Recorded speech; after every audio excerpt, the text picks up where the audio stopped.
يا صاحي كي تستريح. Assalamualaikum warahmatullahi wabarakatuh. Di kesempatan ini saya akan mengajak saudara-saudariku yang dirahmati Allah Subhanahu wa taala, yang tentunya bagi otaknya yang masih berfungsi dengan baik, masih original, belum ternodai dengan doktrin Wahabi, atau sudah didoktrin namun sudah diterapi sehingga sembuh menjadi orang yang waras dan normal kembali, untuk mendengarkan ustadz-ustadz yang sangat alim, cerdas luar biasa, ilmunya dalam dan luas bagaikan lautan yang tak bertepi, jujur dan objektif, tidak seperti ustadz-ustadz sebelah, ilmu cetek, dangkal, bohong dan dustanya Masya Allah luar biasa. 3L, lincah, licin, lihai. Untuk tidak berlama-lama, mari kita segera dengarkan Ustadz Muhammad Nuruddin dan Ustadz Adi Hidayat, yang mana beliau berdua akan menjelaskan tentang kelancangan lidah Wahabi, berani mengadu domba antara Imam Syafi'i dan Nabi, berani mengadu domba antara Imam Mazhab dan Nabi, yang salah satu tujuannya adalah agar supaya umat Islam tidak mengikuti pemahaman Imam Mazhab sebagai ulama salaf, sebagai ulama warasatul anbiya, akan tetapi supaya mengikuti mereka, yakni Wahabi, yang kedustaan dan ketololannya itu sudah tidak bisa tertolongkan lagi. Saudara-saudaraku semuanya, semoga Anda senantiasa diberikan kesehatan oleh Allah Subhanahu wa taala. Apa yang saya sampaikan terkait kritik terhadap mazhab Salafi jangan dianggap sebagai upaya untuk memecah belah umat. Justru yang suka memecah belah, yang gampang mengkafirkan, menyesatkan, membid'ah-bid'ahkan itu adalah mereka. Karena mereka sering menyesatkan kita, menyesatkan mazhab Asy'ari, menyesatkan akidahnya, menyesatkan para ulama, maka kita perlu meluruskan. Jadi ini bagian dari meluruskan sesuatu yang keliru. Seandainya orang Salafi ini diam, tidak begitu frontal dalam menyalahkan para ulama kita, mengakui kesahihan mazhab, tidak gampang menyesatkan kecuali dengan dalil-dalil yang kokoh, tidak mencaci maki orang yang berbeda pandangan, niscaya kita semua akan bergandengan tangan. Tapi kenyataannya sebaliknya. Mereka ini seringkali menyebarkan ajaran-ajaran seolah-olah mereka ini pengikut salaf, yang lainnya tidak. Makanya kita perlu meluruskan, ya. Dan jangan marah kalau diluruskan. Kalau tidak setuju, cukup dibantah dengan dalil, referensi, dan argumentasi saja.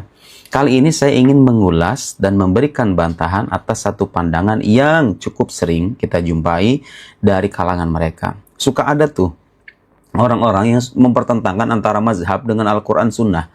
Kamu milih mazhab apa milih Al-Quran? Milih Syafi'i atau milih Al-Quran? Kamu milih dalil atau ulama? Suka ada yang bilang begitu kan. Mempertentangkan seolah-olah kalau orang bermazhab itu nggak mengikuti Al-Quran dan Sunnah. Mau milih ulama atau milih Al-Quran dan Sunnah? Al-Quran dan Sunnah itu maksum, terjaga dari kesalahan. Ulama itu bisa salah. Suka kan Anda menyimak orang berpandangan semacam itu? Dalam fikih ada mazhab Syafi'i, ada mazhab Hanafi, ada Maliki, ada Hambali. Dalam akidah ada mazhab Asy'ari, ada mazhab Maturidi misalnya. Ngapain bermazhab-mazhab dalam akidah? Kita ikuti Al-Quran dan Sunnah aja. Milih mana? Al-Quran apa ulama? Al-Quran dari Allah, ulama itu manusia, bisa salah. Nah, ini cara berpikirnya sebetulnya sangat gampang untuk dibantah. Saudara-saudara sekalian, mazhab itu adalah jalan kita memahami Al-Quran dan Sunnah Nabi Muhammad Sallallahu Alaihi Wasallam. Ulama yang bermazhab itu sadar betul bahwa mazhab yang mereka ikuti itu di dalamnya ada orang-orang yang pemahaman lebih mendalam dalam melihat Al-Quran dan Sunnah. Pemahaman mereka lebih mendalam. Kebanyakan dari kita ini orang-orang awam sebetulnya. Bahasa Arab nggak bisa, sekalinya bisa paling yang dasar-dasar doang. Kemudian usul fikihnya juga nggak begitu paham. Apalagi kaidah-kaidah fikih, akidahnya, balaghahnya, mantiknya. Jadi untuk memahami Al-Quran itu nggak cukup hanya dengan membuka mushaf, kemudian berfatwa ini halal, ini haram, ini bid'ah, ini bukan. Nggak bisa begitu saudara. Harus melalui kaidah-kaidah keilmuan, dan itu orang perlu belajar puluhan tahun. Ulama-ulama yang tergolong mujtahid ada mujtahid mutlak begitu ya. Itu bukan orang-orang sembarangan. Itu orang-orang yang kapasitas keilmuannya jauh di atas kita. Kalau kita ngikuti mereka, itu artinya kita mengikuti Al-Quran dan Sunnah melalui orang yang lebih paham. Kita kan nggak paham langsung nih, nggak bisa paham langsung Al-Quran dan Sunnah. Kadang-kadang kita baca terjemahan doang. Ikuti orang yang ahli, yang lebih paham bahasa Arab, paham usul fikih, paham kaidah penafsiran, paham mantik, paham balaghah, karena nggak gampang memahami Al-Quran dan Sunnah itu. Nah, ini pelajaran juga nih bagi orang-orang yang gampang berfatwa, mengharamkan sesuatu, membidahkan sesuatu, tapi tidak melandasinya dengan kaidah keilmuan, hanya dengan mengutip-ngutip saja. Mengutip Quran Sunnah itu gampang, yang susah adalah memahaminya dengan kaidah keilmuan yang matang. Nah, di hadapan saya ada sebuah buku, ini buku bagus sekali nih. Orang-orang Salafi itu kadang-kadang suka mencitrakan kelompok lain sebagai kelompok yang menyimpang dari Al-Quran dan Sunnah, lalu mereka seolah-olah menampilkannya sebagai pengikut Al-Quran dan Sunnah, dan mengikuti ulama. Tahu nggak? Beliau nulis buku ini, lihat nih. Al-Madhabiyah akhtaru bid'atin tuhaddidu syari'atal islamiyah. Karangan Syekh Muhammad Said Ramadan Al-Buti yang pernah saya ulas di video sebelumnya. Anti mazhab, Al-Madhabiyah anti mazhab. Jadi kayak orang Salafi zaman sekarang ini, gak mau bermazhab, pengennya langsung Al-Quran dan Sunnah aja katanya. Padahal tanpa disadari mereka sendiri kadang-kadang ikut dan bertaklid kepada tokoh-tokoh ulama mereka. Muhammad Ibn Abdul Wahab, Ibnu Taimiyah, Ibnu Qayyim, Syekh Utsaimin, Syekh Ibn Baz, dan lain-lain. Mereka ingin lari dari mazhab, sadar atau tidak, mereka sendiri kadang terjatuh ke dalam taklid kepada ulama mereka. Sama aja dong kalau gitu. Ikuti Imam Syafi'i, ikuti Imam Ahmad, ikuti Imam Abu Hanifah, ikuti Imam Asy'ari dalam akidah, ikuti Imam Maturidi dalam akidah. Kita ini sama-sama berjalan memahami Quran dan Sunnah. Gak bisa langsung, kecuali kalau Anda seorang mujtahid, intelektualitas Anda di atas rata-rata, baru Anda mengatakan ayo kembali kepada Quran dan Sunnah, jangan ikuti yang ulama yang lain kalau Anda mujtahid. Tapi kalau Anda orang awam, harus bertaklid ya. Jadi bermazhab itu bagian dari ajaran Islam ya. Justru kata beliau, anti mazhab itu adalah akhtaru bid'atin, bid'ah yang paling berbahaya, yang bisa menghancurkan syariat Islam. Bukan saya ngomong ya, anti mazhab itu bid'ah, yaitu berbahaya bagi syariat Islam. Dan logika sederhananya begini, saudara-saudara sekalian. Dalam setiap bidang keilmuan itu ada ahlinya masing-masing. Di kedokteran, di pertanian, dunia bisnis, politik, hubungan internasional, apapun itulah disiplin keilmuannya. Ada para ahli kan. Kalau para ahli bicara itu landasannya nggak cuma sebatas membaca 1-2 lembar halaman. Mereka itu melahirkan teori, melahirkan kesimpulan berdasarkan pengamatan yang mendalam. Di agama juga begitu, ada para ahlinya gitu loh. Yang akidah ini ada imamnya, yang fikih ada imamnya, begitu. Nah, kalau kita bermazhab itu artinya apa? Kita meninggalkan Quran dan Sunnah? Tidak. Justru itu cara paling selamat dalam memahami Al-Quran dan Sunnah, karena kita nggak bisa paham langsung. Jadi bertaklid ini hal yang normal sebetulnya dalam kehidupan kita. Dalam kehidupan sehari-hari pun kalau kita pergi ke rumah sakit, kita kan sebetulnya itu mengiyakan pernyataan dokter karena kita percaya ada keahlian di situ, ya. Nah, orang-orang Salafi Wahabi itu kadang-kadang berpandangan itu bermasa bagian dari bid'ah, tidak ada landasannya. Kata siapa? Saya tidak akan menguraikan secara detail, silahkan Anda baca ya buku ini. Saya akan menampilkan beberapa poin untuk menegaskan bahwa bermazhab itu ada landasannya, baik dalam Al-Quran maupun praktek kehidupan Nabi Muhammad SAW. Ayo kita lihat masing-masing. Dalam Al-Quran, seperti yang dipaparkan oleh Syekh Said Ramadan Al-Buti rahimahullah, halaman 84 ya, dari buku yang tadi saya sebut. Dalam ayat Al-Quran itu ada ayat yang berbunyi, Fas'alu ahla dzikri in kuntum la ta'lamun. Bertanyalah kalian kepada ahlu dzikr. Ahlu dzikr ini orang berilmu. Jika kalian tidak tahu. Lihat, perintah Al-Quran. Kalau kita nggak tahu, nggak paham fikih secara menyeluruh nih, nggak paham akidah secara menyeluruh, maka tanya sama yang punya pengetahuan. Sangat wajar sekali kan. Jadi kalau saya dalam akidah bermazhab Asy'ari, itu bukan berarti bikin agama baru. Imam Asy'ari itu mengikuti ajaran salafus soleh dalam akidahnya. Dia punya jasa dalam membantah pikiran-pikiran yang menyimpang, sekaligus punya jasa merumuskan kaidah-kaidah keilmuan yang kemudian dilanjutkan oleh para murid-muridnya, seperti Imam Baqilani, Imam Ibnu Furaq, dan imam-imam yang lain, Imam Ghazali misalnya. Jadi Imam Asy'ari itu tidak datang dengan agama baru, begitu juga dengan Imam Maturidi. Dia tidak datang dengan agama baru, begitu dengan Imam Syafi'i. Imam Ibnu Hambal, Imam Malik, Imam Abu Hanifah. Mereka itu adalah orang-orang yang ahli dalam bidangnya, punya murid-murid, dan mereka melahirkan karya. Dipelajari karyanya ini, dirumuskan kaidah-kaidah keilmuan, menyebar ke berbagai pelosok dunia, jadilah mazhab itu. Dari mana itu terlahir? Dari Al-Quran dan Sunnah juga semuanya itu. Dan Al-Quran merintahkan kita, kalau kita nggak paham, tanya sama yang tahu. Ini ajaran keluarnya, bermazhab itu. Ajma'al ulama, kata Syekh Sa'id Nabawudin Al-Buti. Ulama semuanya sepakat ala annal ayah, bahwasanya ayat tersebut, fas'alu ahlal dzikri in kuntum la ta'lamun, amrun liman la ya'lamal hukma wa la dalilahu bittiba'i man ya'lam dzalik. Ulama semuanya sepakat bahwa ayat itu adalah perintah kepada siapapun yang tidak mengetahui hukum agama dan dalil-dalilnya untuk mengikuti orang yang tahu. Ayo, bermazhab itu adalah saya dalam Al-Quran ada itu. Wa qad ja'ala 'ammata ulama'il usul hadhihi al-ayah 'umdatahum al-ula fi anna al-'ammi taqlid al-'alim al-mujtahid.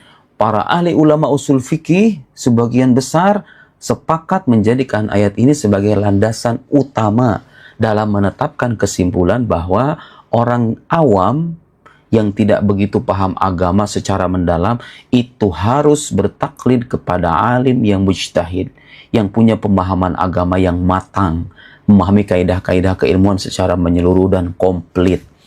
Dan landasannya adalah ayat Al-Quran bermazhab itu ya. Oke, itu satu aja dari ayat Al-Quran. Banyak nih dari dalilnya. Oke, kemudian dalam praktik kehidupan Muhammad sudah ada belum praktik bermazhab itu? Memang istilah Syafi'i, Asy'ari, Maturidi itu nggak ada di zaman Nabi. Karena tokoh-tokoh muncul belakangan ya. Tapi inti dari bermazhab itu sendiri sudah ada di zaman Nabi. Karena inti dari bermazhab itu apa sih? Kita menjadikan ulama-ulama itu sebagai peta kita untuk memahami Al-Quran dan Sunnah. Karena kita merasa kita tidak begitu paham. Al-Quran itu bahasa Arab sangat mendalam. Ada lihat tuh di belakang saya kitab-kitab tafsir itu belasan jilid. Ini hanya secuil saja di sekian banyak kekayaan hazanah Islam. Susah kita itu memahami Al-Quran sebagaimana pemahaman ulama itu. Makanya kita taklid gitu loh. Nah, beliau menjelaskan bagian praktek kehidupan sahabat. Madalla alaihi al-ijma' min anna ashab Rasulillah sallallahu alaihi wasallam kanu yatafawatuna fil ilm. Semua ulama sepakat bahwa para sahabat itu berbeda-beda tingkatan pengetahuan keagamaannya. Jadi sahabat sendiri beda-beda. Ada yang alim, ada yang awam sahabat. Tapi seawam-awamnya sahabat, mereka derajatnya di atas kita ya. Itu perlu kita catat. Walam yakun jami'uhum ahla futya kama qala Ibnu Khaldun wala kana ad-din yu'khadh an jami'ihim. Dan tidak semua sahabat itu ahli dalam berfatwa. Artinya, ada di kalangan sahabat Nabi yang tergolong sebagai awam dan mereka diminta untuk mengikuti penjelasan yang ahli, kalangan sahabat yang benar-benar ahli pemahamannya. Di antaranya siapa? Nanti disebutkan oleh beliau. Di antaranya Khulafa Arba'ah, 4 khalifah, Abu Bakar, Umar, Uthman, Ali, ditambah Abdullah bin Mas'ud, Abu Musa al-Asy'ari, Mu'adz bin Jabal, Ubay bin Ka'ab, Zaid bin Thabit. Ammal muqallidun lihaula fil madhhab wal fatwa fakanu fawqal hasr.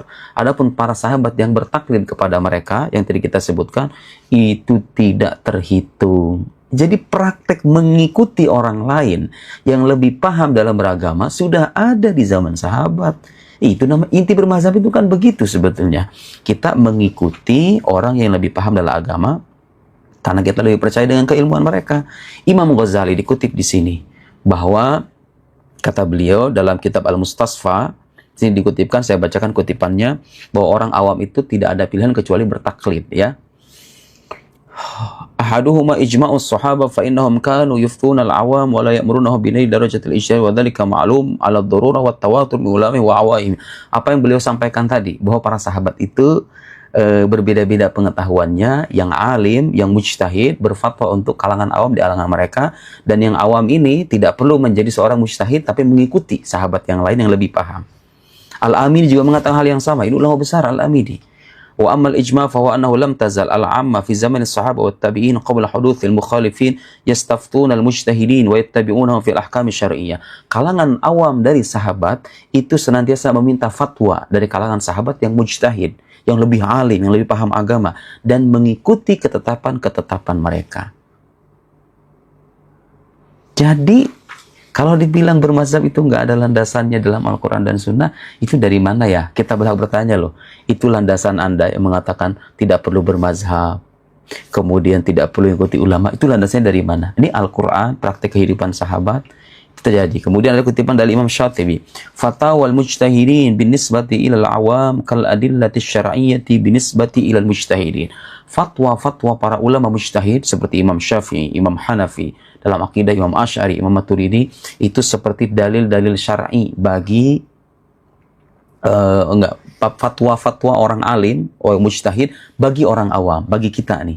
Kalau ada penjelasan Imam Asy'ari, Imam Baqillani, Imam Al-Ghazali, Imam Hanafi, Imam Abu Hanifah, Imam Syafi'i, Imam Malik misalnya, itu fatwa-fatwa mereka itu bagi kita itu seperti teks syariat, seperti dalil-dalil syariat bagi seorang mujtahid, bagi para mujtahid.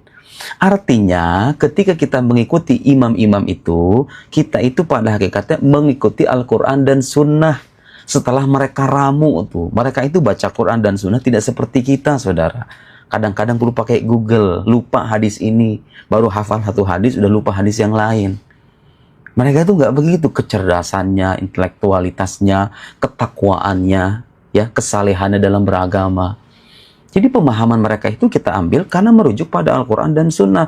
Karena itu jangan Anda terkecoh dengan pilihan, ayo milih mana, bermazhab atau ikuti Al-Quran dan Sunnah, ikuti ulama atau ikuti Nabi, ikuti dalil atau ikuti pendapat fulan.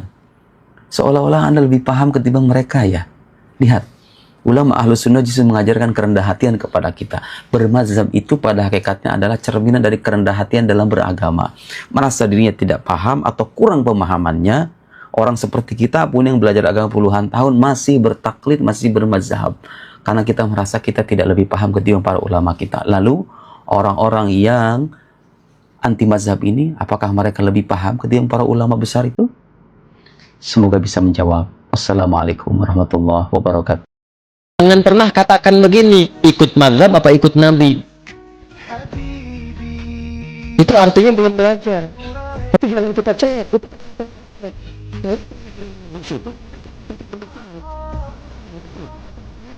Itu yang menghasilkan menurut pengetahuan cenderung pada sesuatu bahasa Arab dan mazhab ilaihi. Karena kepanjangan singkat banget. Jadi kita kenal pilihan ini sebenarnya.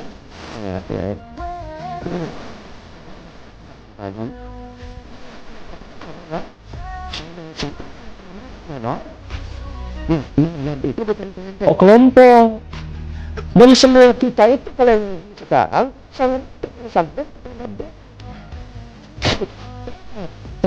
itu sih sahabat. Jadi sebenarnya itu sebelum dulu sama sahabat yang tadi mereka punya kekuatan untuk mengingat sangat baik di dalam kepala. Dan orang sekarang saya itu orang seperti itu mereka itu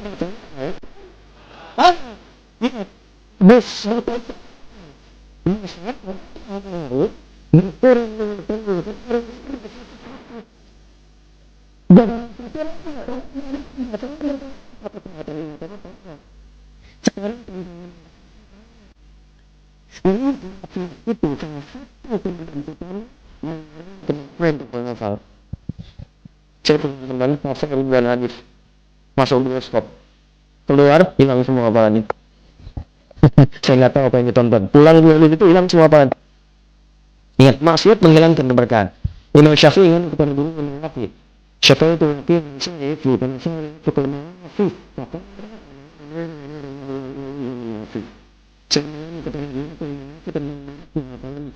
Kebayang nggak bahwa apa yang Syafi'i? Mungkin titik mengatakan kata Imam Syafi'i tinggalkan maksiat karena maksiat itu mencegah cahaya ilmu dari Allah dalam kalbu.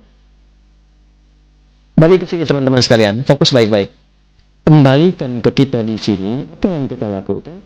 Kumpulkan yang tadi itu, lagi buat, tapi setelahnya kan banyak baca. Kita ada 40 tahun. Kalau orang sekarang kita dihafal dulu.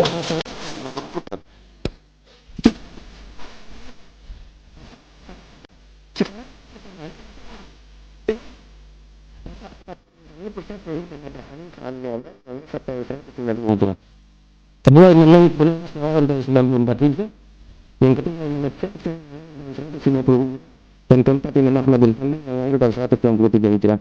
Itu mereka menghimpun referensi dari masa sebelumnya, bahasa kita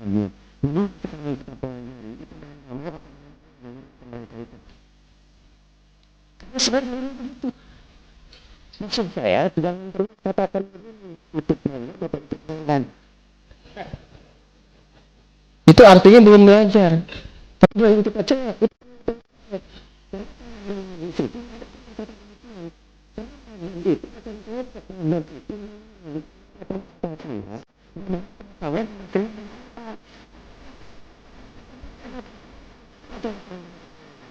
nih, Anda belajar salat dari mana?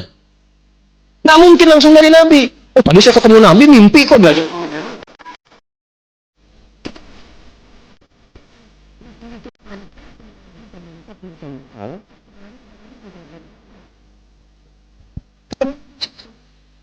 Bagaimana tahu setelah dijarkan? Pernah ketemu Nabi? Tidak. Di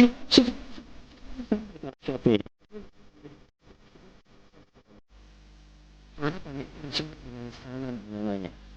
Misalnya babi lisan mukadimah. Babi bukan dengan.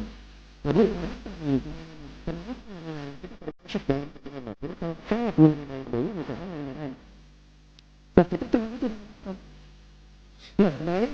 ada terminal yang tidak salah dan tidak salah.